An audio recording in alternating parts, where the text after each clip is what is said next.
Chris Hipkins. Thank you very much, Mr Speaker.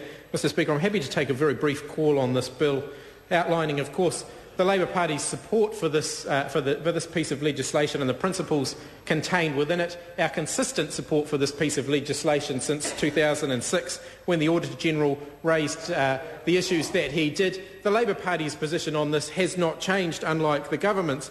I was interested, however, to see that Chris Tremaine decided to introduce into the debate the issue of the pledge card, because in the Labour Party we were disappointed with the Auditor-General's decision about the pledge card, and we stumped up and we paid that money back.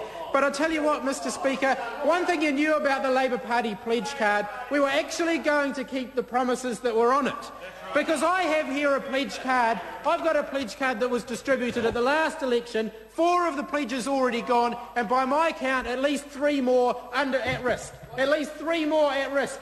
Out of a total of 11 pledges, they've already broken 4, and there's at least 3 more that they're thinking about breaking. We've got Stephen Joyce thinking about breaking their pledge on interest-free student loans, musing out loudly about how unaffordable it is. They've already broken their pledges on tax cuts. They've already broken their pledges on frontline services. They've already broken their education pledge. They've already broken their pledges on superannuation. Mr Speaker, the one thing you knew about the Labour Party pledge card was when Helen Clark signed her name to it, when she said that that the Labour government was going to deliver on it. They actually were going to deliver on it.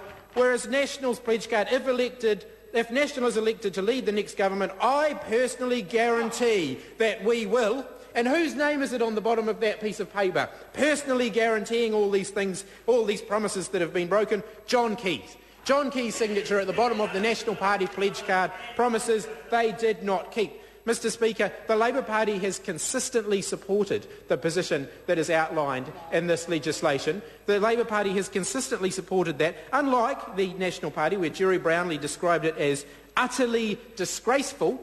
This very piece of legislation being introduced to the House now was exactly the same legislation Jerry Brownlee thought it was utterly disgraceful. Nick Smith stood in this House of this piece of legislation and said, and I quote, "I know of no time in my 17 years when I have seen a bill that will bring this Parliament into as much disrepute as the bill before us." That's Nick Smith's position on this piece of legislation.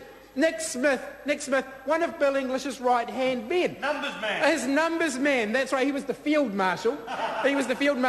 Bill English's numbers man. Now, it's ironic that he thought this piece of legislation was going to bring Parliament into disrepute when the 2002 National Party election campaign, presided over by Bill English, was funded entirely by the taxpayer.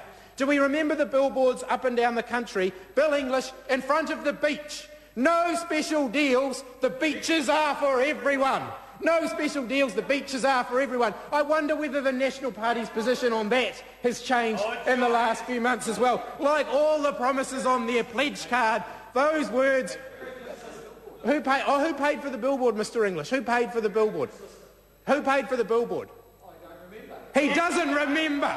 He doesn't remember. Bill English, the billboards all over the country, no special deals, the beaches are for everyone. Bill English can't remember. I'll give the member a hint.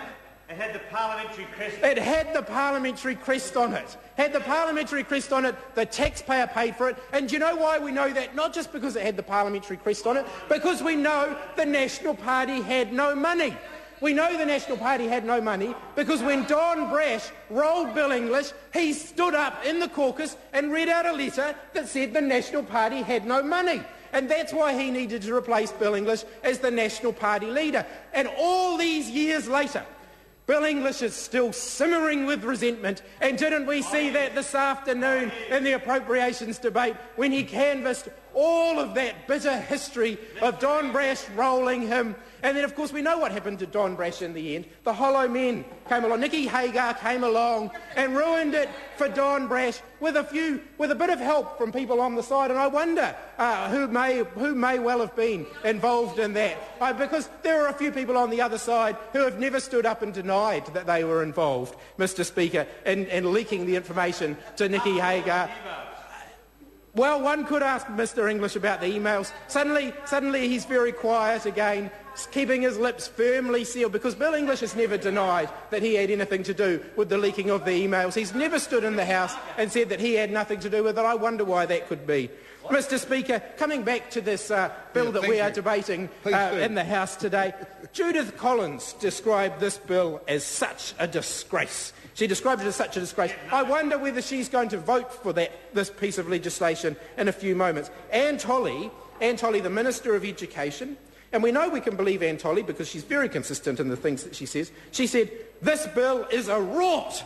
It is an absolute disgrace for democracy in New Zealand. That was the position of the Minister of Education when this bill first came before Parliament. This bill, like lambs to the slaughter, this bill that Jerry Brownlee just a few short moments ago said had stood the test of time. That was what Jerry Brownlee said. He said the bill that Anne Tolley thought was a disgrace for democracy, Jerry Brownlee thinks it stood the test of time. David Carter, of course, gave that very enlightening observation that it's Mugabe-style legislation when they're over here, but it's perfectly legitimate now that they're over there. So, Mr Speaker, I think at least the Labour Party has some consistency in our position here. We supported this piece of legislation when it was introduced. We supported it when it was an interim definition, which Jerry Brownlee said that the government needed to find a more enduring solution to this interim definition, and we now have it. It's exactly the same. They've just changed the word interim to permanent. But the Labour Party has consistently supported that. Finally, Mr Speaker, I do want to talk a little bit about, I want to remind the House of what Tony Ryle said about this piece of legislation. Tony Ryle, what did Tony Ryle say about that? He said that it should matter to the lower benches of the Labour Party, the piece of legislation we debated, because they may be in a future parliament and they will not want a future government to jackboot over their rights as an opposition, to jackboot over their rights. So by his own definition, Tony Ryle and the National Party are jackbooting over the rights of the Labour Party opposition with this piece of legislation they have brought before this House. Finally, Mr Speaker, I know it's my second finally, but there's always time for one more. Chris Tremaine talked about spending limits when he was talking about the 2005 general election campaign. And perhaps we could rewind the tape there and go back to that little issue that was the National Party's GST problem, when they spent all that extra money on television advertising, but they forgot to pay the GST on it. So they exceeded their own spending limits. They broke the law in spending more money on television advertising than they were allowed to because they forgot that they had to pay GST. I wonder if the people at home who are paying higher GST every time they go to the supermarket could simply say when they get to the checkout counter, oh, I forgot about the GST, can you just take that off the bill? Send that over to Bill English, he can pay my GST. It doesn't matter, I've exceeded my budget, but I'm just going to keep on spending because I forgot about the GST, which is what the National Party did in 2005 when they wanted to spend more than they were legally entitled to.